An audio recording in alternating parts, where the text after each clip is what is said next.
Hello नमस्कार साथियों, आप सभी का आपके अपने YouTube channel best education live पर एक बार पुनः स्वागत। साथियों, आज अपन चर्चा करेंगे आपके जो क्लास 10th के जो हिंदी विषय की जो गद्य खंड है क्षितिज बुक का, जिसमें अपना अध्याय रहेगा एक कहानी ये भी, जो मन्नू भंडारी द्वारा लिखी गई है। इसके जो जितने भी मोस्ट इंपॉर्टेंट क्वेश्चन है आपके एग्जाम को मद्देनजर रखते हुए शेखावाटी मिशन 100 के जो यहाँ पर क्वेश्चन दिए गए हैं उनको हम यहाँ पर विस्तार पूर्वक देखेंगे। और ये क्वेश्चन आपको हूबहू अपने एग्जाम में देखने को मिलेंगे और वहाँ से आप अपने पूरे अंक प्राप्त कर सकते हैं। तो आइए शुरुआत करते हैं आज की सेशन की। और आपको पता चल गया होगा कि जो इनमें से क्वेश्चन कितने आते हैं। आपने एक अंग्रेजी का पेपर दिया, वहाँ पर जो 15 क्वेश्चन 15 मार्क्स के थे, जो जिनमें से गद्यांश था, जो पैसेज था वो आपके था। और अन्य 65 अंक के जो क्वेश्चन थे, जिनमें से 58 अंक के क्वेश्चन थे जो यहाँ शेखावाटी मिशन 100 से कॉपी हुए थे। तो इनके ध्येय के साथ हम सभी विषयों की जो शेखावाटी है वो जल्दी अपलोड कर देंगे। शेखावाटी मिशन के जो जितने भी चैप्टर है जल्दी हमारे द्वारा प्रोसेस में अपलोड किए जाएंगे। तो पहला क्वेश्चन है वस्तुनिष्ठ की एक कहानी ये भी पाठ कौन सी विधा है। तो इनमें आपको बताना है एक पाठ कौन सी विधा में लिखा गया, कहानी, निबंध, आत्मकथ्य या जीवनी। तो ये आपके एक आत्मकथ्य अध्याय है, तो ऑप्शन ग है जो इसका राइट आंसर हो जाएगा। अगला क्वेश्चन है कि मन्नू भंडारी की शिक्षा दीक्षा राजस्थान के किस शहर में हुई। तो राजस्थान के किस शहर में मन्नू भंडारी ने अपना जो शिक्षा ग्रहण की थी, वो ही जयपुर, अजमेर या जोधपुर या कोटा। तो इनकी शिक्षा दीक्षा आपके अजमेर में हुई थी। अगला क्वेश्चन है कि मन्नू भंडारी किस प्राध्यापिका से प्रभावित हुई। तो किस प्राध्यापिका से प्रभावित हुई, रत्नाशिला, शीला अग्रवाल, जमुना गर्ग या रत्ना अग्रवाल।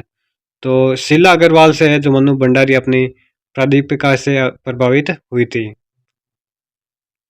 तो मन्नू भंडारी की जो प्राध्यापिका थी वो शीला अग्रवाल थी, उनसे इन्होंने अपने जीवन को सकारा था। अगला क्वेश्चन है कि निम्न में से कौन सा खेल मन्नू भंडारी ने बचपन में नहीं खेला। तो सतोलिया, लगड़ी टांग, काली टीलो या लूडो। तो लूडो है जो ये आधुनिक खेल है, आपको पता है। तो जो मन्नू भंडारी ने अपने बचपन में नहीं खेला था। ये तो अब मैं कोरोना में आया था, आपको पता है, लूडो। और अगला लघुत्रात्मक क्वेश्चन है कि लेखिका के पिताजी का क्या मानना था मन्नू भंडारी के राजनीतिक घटनाक्रमों के बारे में बताइए।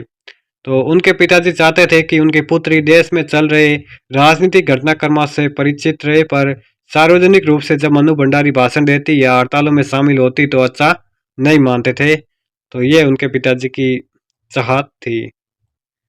अगला क्वेश्चन है कि लेखिका की माताजी के व्यक्तित्व के बारे में बताइए। तो लेखिका की माताजी बेपढ़ी लिखी, उनमें धैर्य और सहन शक्ति जैसे गुण थे, तभी वे घर के हर सदस्य की उचित अनुचित फरमाइश को अर्ज फर्ज समझकर बड़े सहज भाव से निभाती थी। अगला तीसरा क्वेश्चन, आधुनिक दबाव में के महानगरों के फ्लैट में रहने वालों को किस तरह अलग थलग कर दिया गया।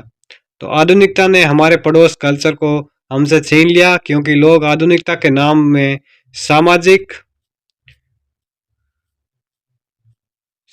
भाव भूलकर व्यक्तिगत जीवन शैली को ही प्राथमिकता देने लगे, जिससे हमारी परंपराएं और मोहल्ला वातावरण अलग थलग पड़ने लगे। तो ये थे इनके लघुत्तरात्मक क्वेश्चन जो आपके मोस्ट इंपोर्टेंट इस अध्याय के हैं, और इनमें से आपके एग्जाम में को देखने को मिलेंगे।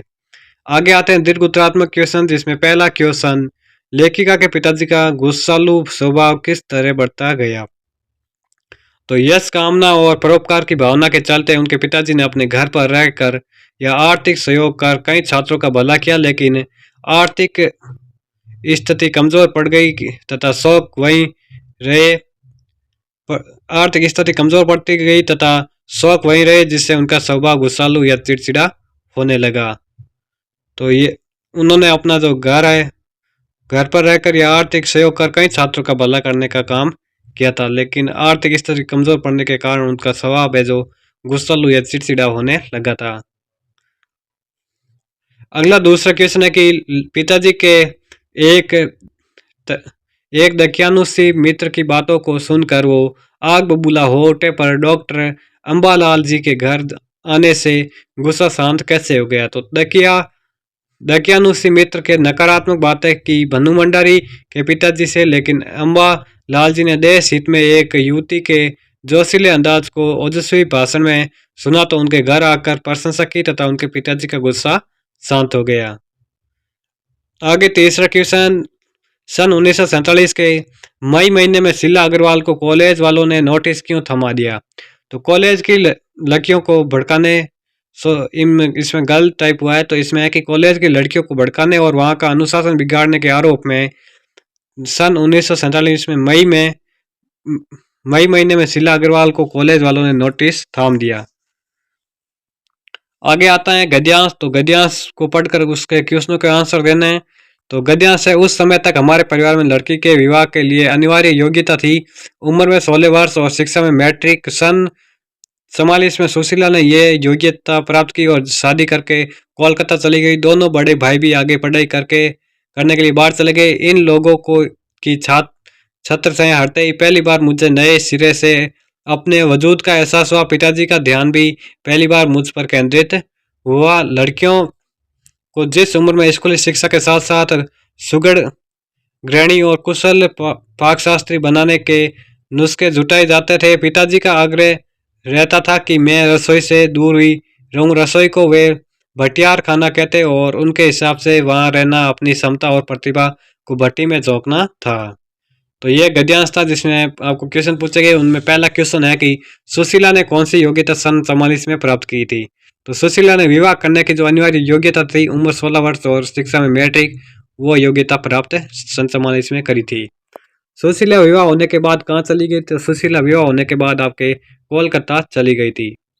तीसरा क्वेश्चन है कि पिताजी का ध्यान पहली बार मनु भंडारी पर कब केंद्रित हुआ? तो जब सुशीला की शादी हो गई तथा दोनों बड़े भाई पढ़ाई करने के लिए बाहर चले गए, तब पिताजी का ध्यान पहली बार मनु भंडारी पर केंद्रित हुआ था।